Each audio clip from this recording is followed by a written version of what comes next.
Before World War II engulfed the world, one country became its testing ground. New weapons, new ideologies, total war on civilians.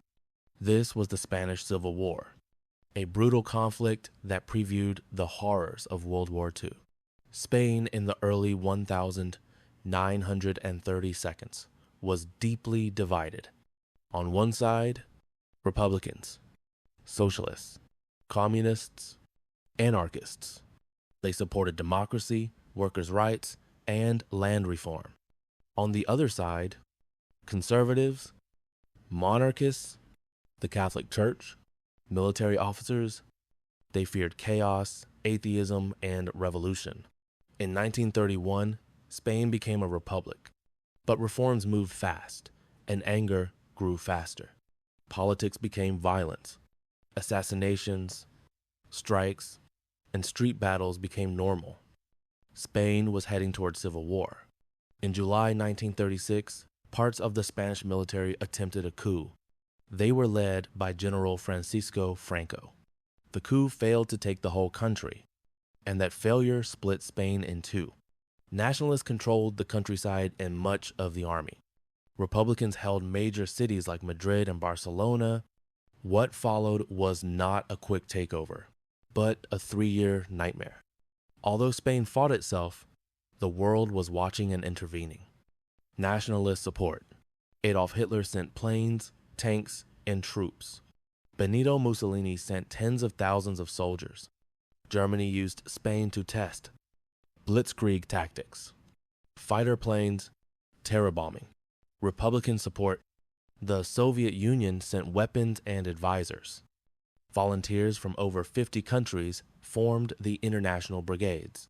Britain and France stayed officially neutral, a decision many later regretted. Spain became the first battlefield of the coming World War.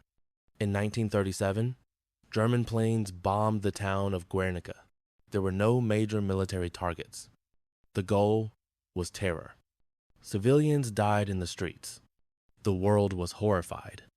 Artist Pablo Picasso captured the horror in his painting Guernica, a warning of what modern war would become. This was one of the first deliberate bombings of civilians in history. It would not be the last.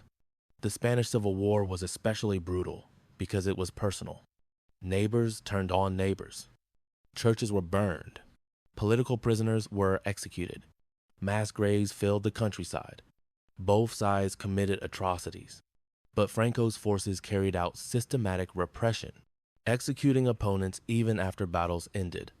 By 1938, the Republicans were exhausted. Fewer weapons, less international support, internal divisions. The outcome was becoming inevitable. In 1939, Madrid fell. The Spanish Republic collapsed. General Franco declared victory and ruled Spain as a dictator for 36 years.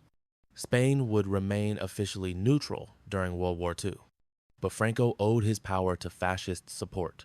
The Spanish Civil War was more than a civil conflict. It, 1. Tested World War II weapons and tactics, revealed the weakness of international peace efforts, showed how fascism and total war would operate, warned Europe a warning ignored. When World War II began months later, the world should not have been surprised. Spain had already shown what was coming. The Spanish Civil War was the rehearsal. World War II was the performance. Understanding Spain means understanding how the world failed and paid the price.